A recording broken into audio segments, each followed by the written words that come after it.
bersama New Life. Berjumpa lagi bersama kami di podcast yang pastinya akan memberkati setiap kita nih. Pada malam hari ini saya tidak sendiri, saya ditemani oleh seorang wanita yang luar biasa, yang tentunya nanti kalau sahabat curhat punya pertanyaan, punya pergumulan, mau didoakan, mau minta jawaban dari setiap masalah yang sedang dihadapi, nah langsung aja sahabat curhat bersama New Life boleh komen di kolom komentar, boleh WA juga di 0819 081 7-nya 4 kali 1, dan boleh subscribe channel YouTube New Life Batam supaya siaran ini boleh terus menjadi berkat bagi banyak orang. Amin. Tema pada malam hari ini lagi viral nih, padahal udah viral dari tahun 2021.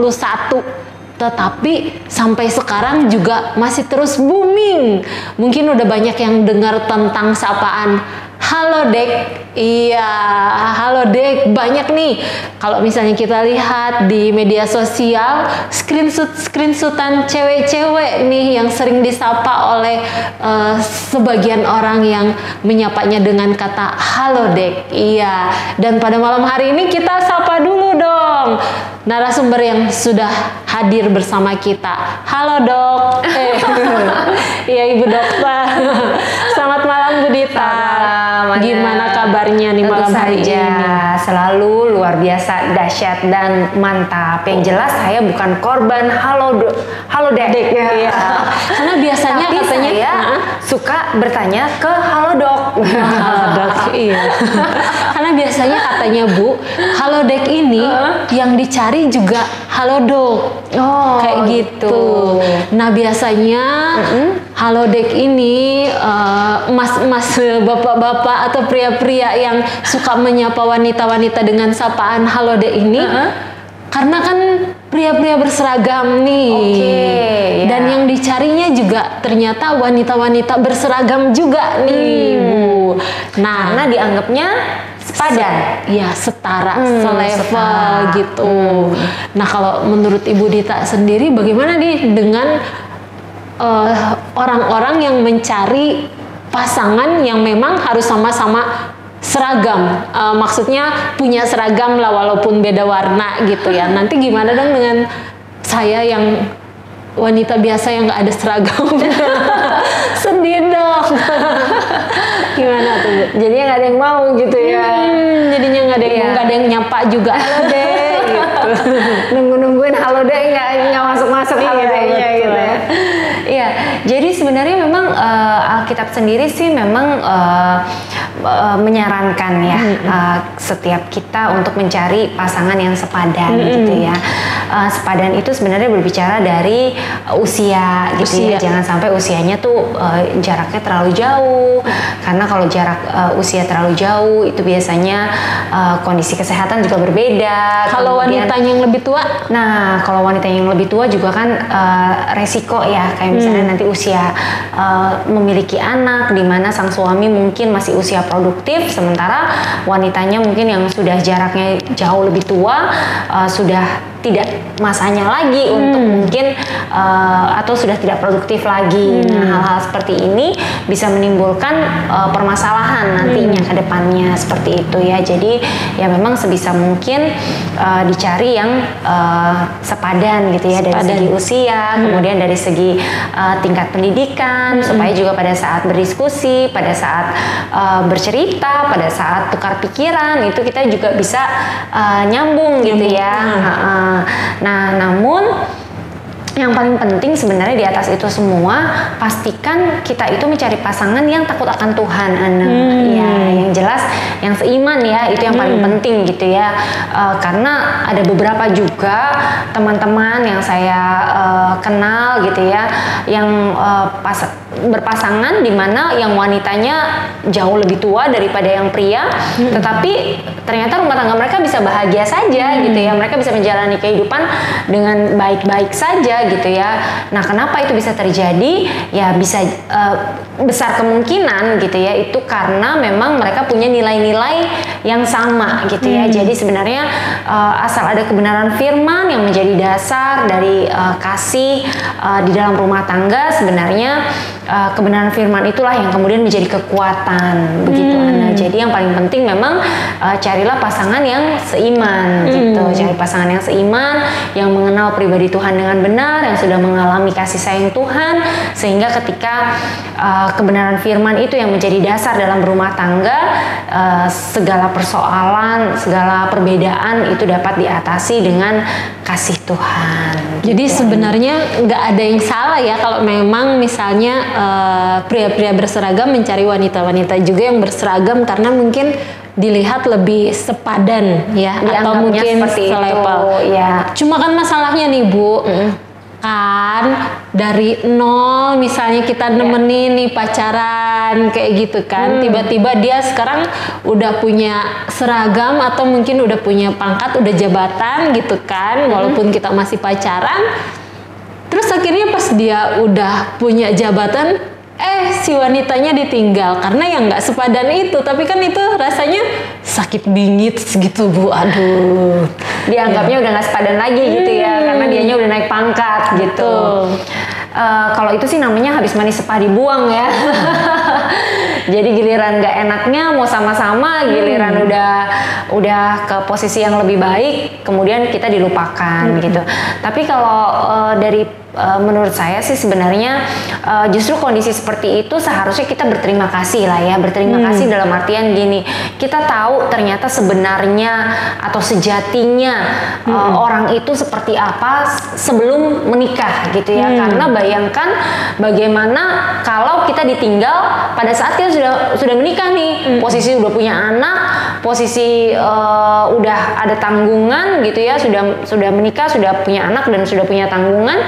Habis itu kita ditinggalkan begitu saja karena alasan dia mungkin pangkatnya sudah dipromosikan gitu ya, lebih tinggi gitu ya. Nah, kalau itu terjadi ketika kondisinya sudah menikah kan pasti lebih menyakitkan, lebih runyam lagi gitu ya.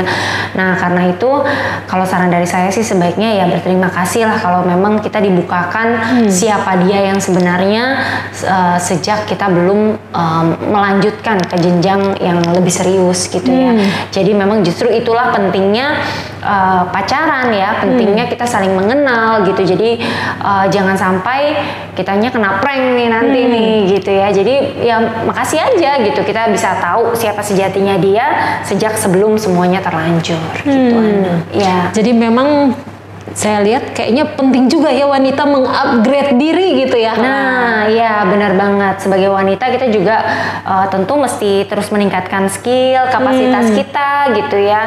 Tapi kalau ternyata belum waktunya kita mungkin mengalami kenaikan pangkat dan mungkin sang pria sudah naik pangkat terlebih dahulu dan kitanya dianggap tertinggal nih, padahal kan sebenarnya kitanya sendiri juga cepat atau lambat bakalan meningkat juga gitu ya.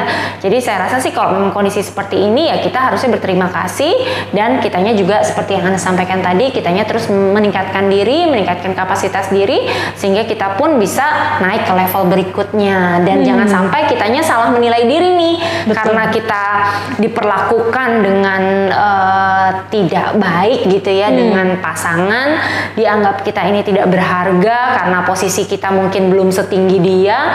Jangan sampai kitanya justru jadi sepakat dengan apa kata dia. Kita lalu berpikir, iyalah memang aku nih bukan siapa-siapa, iyalah memang aku nih posisinya masih rendahan, iyalah memang aku nih nggak layak untuk mendapatkan orang yang lebih lebih baik. Nah, kalau sampai itu terjadi, di sini nih jadi masalah gitu. Nah, makanya kita sebagai wanita, kita juga harus punya pola pikir yang benar tentang diri kita, bahwa memang kita berharga bukan dari apa kata orang tentang diri kita, termasuk bukan dari apa kata mantan kita tentang diri kita gitu ya. Betul. Tapi kita berharga itu dari apa kata Tuhan. Yesus sudah mati di atas kayu salib 2000 tahun yang lalu. Dia memberikan nyawanya buat menebus dosa-dosa dan pelanggaran kita. Hidup kita seberharga pribadi Yesus. Jadi kalau pribadi Yesus aja diberikan untuk menebus dosa dan kesalahan kita, itu artinya hidup kita itu jauh lebih berharga dari emas, perak, dari benda-benda yang ada di dunia ini. Hidup kita itu seharga dengan darah Kristus gitu ya, yang darah yang mahal, darah yang tidak dapat dibandingkan dengan apapun. Dan karena itu ya teruslah mengupgrade diri, teruslah memperkaya diri, teruslah meningkatkan kapasitas diri, sehingga kita bisa melihat suatu saat janji-janji Tuhan yang indah, berharga dan mulia itu bisa sungguh-sungguh termanifestasi nyata dalam kehidupan kita. Dan percayalah bahwa orang yang terbaik itu hanya layak mendapatkan yang terbaik gitu ya. Jadi jangan sampai kita itu berpikir bahwa berarti kalau dia meninggalkan saya ini tidak cukup baik buat dia gitu ya. Justru sebaliknya, kita harus belajar berpikir kalau dia meninggalkan saya, artinya Tuhan sudah menyediakan yang jauh lebih baik daripada dia gitu ya, daripada yang sebelumnya gitu. Amin. Karena yang daripada Tuhan itu selalu yang terbaik gitu ya. Tuhan nggak pengen cuman ngasih kita yang biasa-biasa aja. Tuhan juga nggak kepengen cuman ngasih kita yang baik saja. Tapi Tuhan terlampau rindu untuk memberikan kepada kita yang terbaik gitu ya, yang terbaik yang daripada Tuhan. Karena itu ya belajar untuk tenang juga, belajar untuk sabar, belajar untuk nggak gegabah gitu ya. Ketika mungkin kita di PHP-in sama halodeck gitu ya, yang dulunya mungkin ramah banget ngechat gitu ya, karena ngelihat dikiranya kita tuh punya prospek ke depan, dan kita juga berpikir kita sama dia akan jangka panjang gitu ya, sampai kadang-kadang sang wanita nih sampai rela ngorbanin pulsa, ya kan, ngorbanin gaji pertama gitu ya, untuk traktir makan gitu ya, ngorbanin apa yang dia punya gitu ya, untuk berpikir bahwa ini investasi nih untuk masa depan gitu. Tapi ternyata begitu udah naik pangkat dikit, rupanya habis itu kitanya dicampakkan. Nah, kalau memang itu terjadi, jangan marah, jangan emosi, jangan esmoni, jangan kutuki dia, jangan kata-katain dia, jangan ngamuk-ngamuk sama dia gitu ya.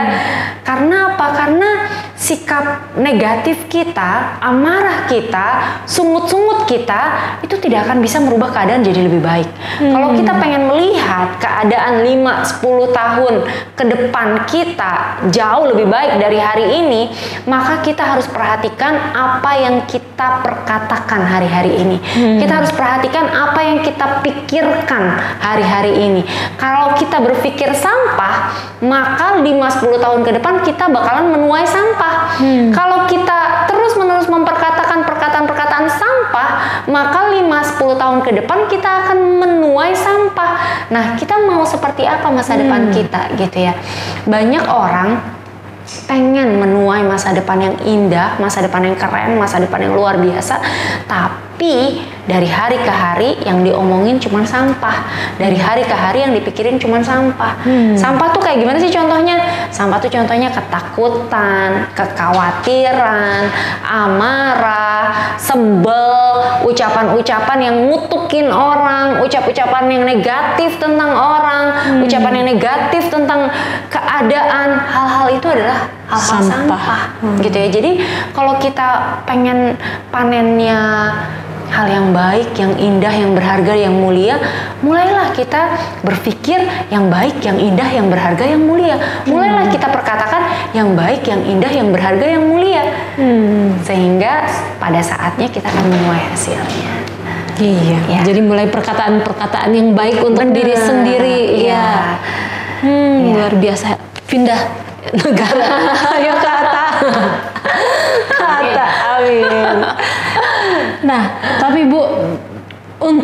mendapatkan yang terbaik ya, misalnya kita sudah melepaskanlah, mengikhlaskan walaupun sebenarnya nggak ikhlas ditinggal kayak gitu kan, untuk mengikhlaskan supaya kita dapat yang terbaik. Nah kita kan pasti pacaran lagi sebelum menikah. Nah gimana taunya tuh kalau orang itu memang akhirnya terbaik untuk kita? Kan pasti ada pengenalan lagi, nanti kita ragu, yakin nggak ya nanti ditinggal lagi nih kayak gitu.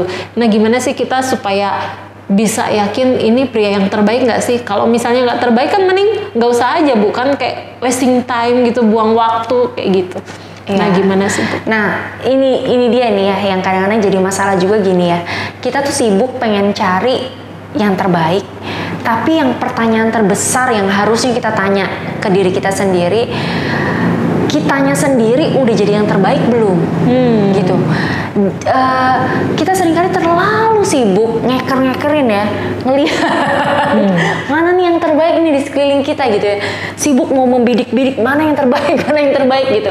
Nah yang jadi pertanyaannya, sayanya udah jadi yang terbaik belum gitu ya. Nah ini yang PR terbesar kita. Jadi sebelum kita bertanya mana yang terbaik, dari mana saya tahu dia yang terbaik apa bukan, yuk belajar untuk menjadi yang terbaik gitu. Jadilah the best version of yourself gitu ya. Jadi orang yang memang baik gitu. Baiknya tuh nggak cuman kalau ada orang doang kelihatan baik gitu ya. Baiknya tuh nggak cuman kalau lagi di gereja baik gitu ya. Di gereja kudis. Di gereja ya Allah. Di gereja kelihatannya kudus banget ya. Begitu keluar 5 langkah langsung kudis gitu ya. Begitu keluar dikit dari gereja gitu ya, ketemu ada mobil atau kendaraannya disalib gitu langsung gitu. Sumpah serapah yang langsung keluar gitu ya.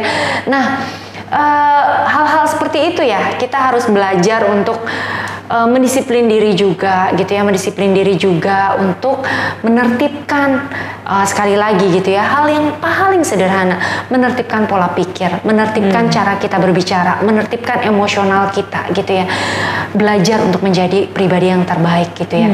Ketika bangun pagi hari, bangun tidur, seringkali kita bawaannya pengen komplain, aduh mager banget gitu ya, aduh rasanya nggak nyaman gitu ya. Nah mulai kita rubah disiplin pola pikir kita, mulai kita memperkatakan, Tuhan terima kasih untuk hari yang terbaik yang kau berikan dalam hidupku. Tuhan terima kasih untuk tubuh yang terbaik, untuk kesehatan yang terbaik. Tuhan terima kasih untuk rancangan hari depan yang terbaik. Tuhan terima kasih untuk karya salibmu yang terbaik yang sudah engkau berikan di atas kayu salib 2000 tahun yang lalu. Karena karya salibmu yang terbaik yang kau sudah berikan di atas kayu salib 2000 tahun yang lalu untuk hidupku, Tuhan, hari ini aku percaya aku layak untuk menerima segala berkat-berkat yang terbaik yang daripadamu. Aku percaya aku menerima rezeki yang terbaik di hari ini. Aku percaya aku menerima pasangan hidup yang terbaik. Kalau memang kita belum menerima pasangan hidup gitu ya, kita mencari pasangan hidup gitu ya, mulai perkatakan, aku percaya Tuhan engkau sudah menyediakan pasangan hidup yang terbaik untuk aku. Aku percaya engkau mempertemukan aku dengan pribadi yang tepat di waktu yang tepat. Aku percaya Tuhan bahwa segala sesuatu yang daripada Tuhan itu adalah segala yang terbaik, yang jauh lebih baik daripada apa yang aku pikirkan, aku harapkan dan aku doakan. Kadang-kadang yang jadi masalah kan gini ya, kitanya yang pertama, kitanya sendiri mau nggak jadi yang terbaik? Itu pertanyaan pertama. Yang kedua, kita percaya nggak Tuhan itu mau memberikan yang terbaik bagi kita? Karena firman Tuhan berkata tidak ada yang mustahil bagi orang yang percaya. Kata Yesus, katamu jika aku dapat, tidak ada yang mustahil bagi orang yang percaya gitu. Tidak ada yang mustahil bagi Tuhan, tidak ada yang mustahil. Yang jadi pertanyaan, kitanya mau nggak gitu mempercayai segala yang terbaik yang Tuhan sudah, sedang dan akan terus sediakan di dalam kehidupan kita gitu ya. Jadi bagian kita itu tinggal menerima saja segala yang terbaik dan jangan bimbang. Jangan bimbang, jangan ragu, karena firman Tuhan mencatat orang yang bimbang, orang yang mendua hati itu seperti gelombang yang diombang-ambingkan oleh badai. Jadi dia nggak punya kepastian di dalam kehidupannya, dan ketika dia nggak punya kepastian di dalam kehidupannya, itu sama artinya dengan dia tidak pernah meminta apapun dari Tuhan. Dan itu artinya ketika dia tidak meminta apapun dari Tuhan, jangan harap doa kita dijawab sama Tuhan. Jadi kalau kita ingin doa kita dijawab sama Tuhan, percaya penuh. Percaya penuh gitu ya bahwa dia sudah menyediakan yang terbaik. Nah, jadi kalau pertanyaannya terus sampai kapan dong kita harus mencari? Di mana dong kita harus mencari gitu ya? Mungkin saya tidak punya definite answer gitu ya. Saya tidak punya jawaban yang kamu harus ketemu di Kepri Mall hari Senin jam 7 malam. Senin depan ya. Mungkin jawaban saya nggak bisa sespesifik itu gitu ya. Tetapi satu hal yang perlu Anda tahu bahwa Tuhan menyediakan yang terbaik di waktu yang tepat. Amin. Dia akan mempertemukan Anda dengan pribadi yang terbaik di waktu yang terbaik. Nah, bagian kita sebagai anak-anaknya percaya, berjalan dalam kepercayaan itu, dan sambil kita menantikan janji Tuhan termanifestasi nyata dalam hidup kita, kerjakan apa yang ada di depan tangan kita kan gitu ya. Lakukan yang terbaik, jadilah yang terbaik gitu, berikanlah yang terbaik gitu. Dan sehingga pada saatnya si Mr. Right datang gitu ya, kitalah juga si Mrs. Right-nya gitu ya.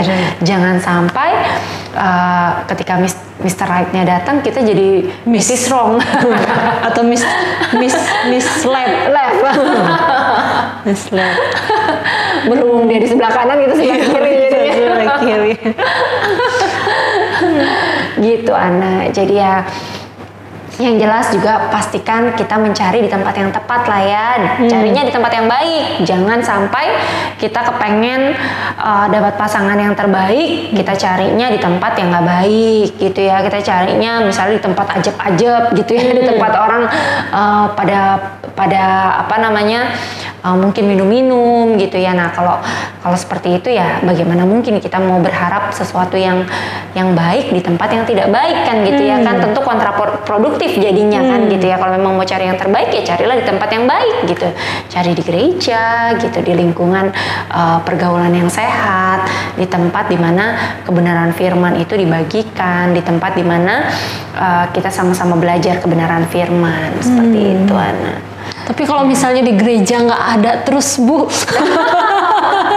yang datang misalnya yang sudah pada punya istri ya, atau mungkin yang datang yang masih anak-anak ABG ya kayak gitu, sudah menanti Tuhan, haruskah menunggu begitu lama seperti Abraham menanti 25 tahun. Nah, kalau misalnya udah cari di gereja gitu tapi belum dapat gitu, di lingkungan belum dapat, ada aplikasi situs online katanya. Nah, bagaimana tuh Bu? Kalau dunia saya, maya. Ya, sejujur-jujurnya saya sih tidak meng-against ya untuk ikut di situs online ya. Saya tidak tidak menentang hal itu, namun ya memang harus berhati-hati, dan bagaimanapun ya yang namanya dunia maya ini kan kadang-kadang penuh dengan resiko ya, karena kita kan nggak ketemu secara langsung, kita juga nggak mengenal pribadinya seperti apa gitu. Namun ada banyak juga kisah-kisah pasangan-pasangan yang sukses, yang sudah menikmati kebahagiaan dan mendapatkan pasangan yang juga kenal Tuhan dari melalui situs-situs online gitu ya. Jadi yang success story-nya juga ada gitu ya, beberapa gitu. Jadi kalau saran saya sih bukan masalah situs online-nya, tetapi lebih kepada selektif dalam menentukan kepada siapa kita akan membagi informasi gitu ya. Kemudian yang terlebih penting bagaimana kita juga nggak cuma sekedar mengenal di dunia maya, tetapi kita juga tahu di real life-nya seperti apa. Jadi kita punya kesempatan untuk mengenal secara pribadi dengan lebih baik seperti itu. Ya. Dalam memilih pasangan hidup sendiri kan sebenarnya Bu semua ada resiko ya. Misalnya kalau misalnya kita mau sama orang yang sering nyapa kita halodeck, kita udah tahu nih konsekuensinya kalau misalnya menikah dengan pria tersebut nanti mungkin ditinggal-tinggal tugas dinas, atau mungkin kalau misalnya sama orang yang kerjanya gajinya besar, sibuk mungkin gitu, pulang malam, pergi pagi gitu. Jadi sebenarnya semua ada resiko-resikonya gitu. Nah, kadang kita kan limbung nih sebagai misalnya wanita single gitu ya, bingung mau pilih yang mana. Jadi dalam memilih keputusan itu perlu nggak sih menghadirkan orang-orang lain untuk bantuin dong pilih yang mana kayak gitu, atau bantuin dong supaya nggak nanggung resiko yang terlalu besar gitu, karena setiap pasangan ya harus, maksudnya nemu chemistry tapi ada konsekuensinya gitu ya dalam setiap keputusan yang diambil. Nah, gimana supaya dalam memilih pasangan itu ada perlu orang-orang atau misalnya suggest dari temen nggak, atau misalnya dari orang tua, atau mungkin dari kita bawa deh ke pemuka agama, cocok nggak nih sama saya kayak gitu, perlu nggak sih Bu?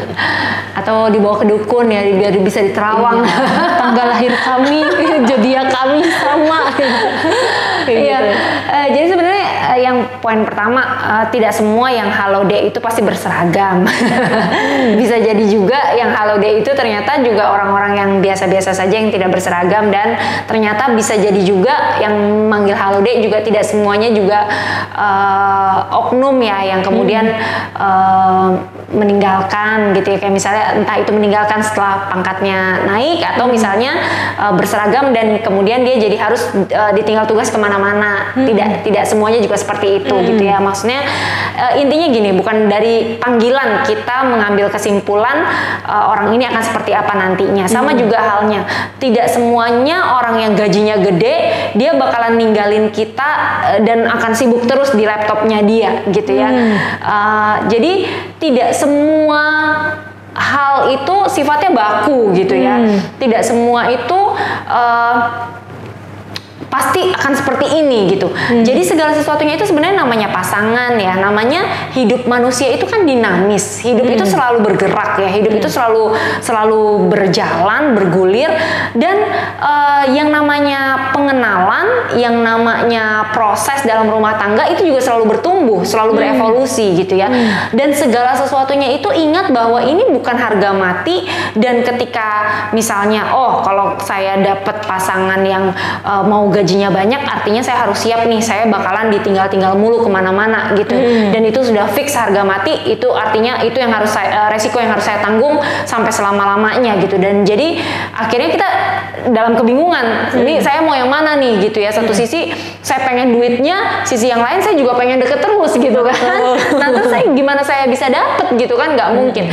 Nah sebenarnya gini, kehidupan ini progresif.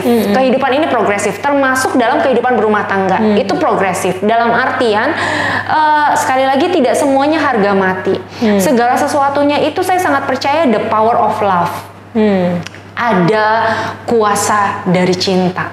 Cintanya, apalagi kalau cintanya itu nggak cuman sekedar cinta dua orang. Ya cinta dua orang aja, laut kuseberangi, banjir juga di renang gitu ya.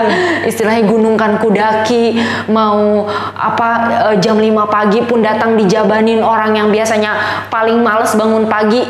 Kalau udah matanya pinky-pinky, lope-lope, itu mau jam 4 pagi, jam 3 pagi dijabanin. Kenapa? Atas nama cinta gitu ya.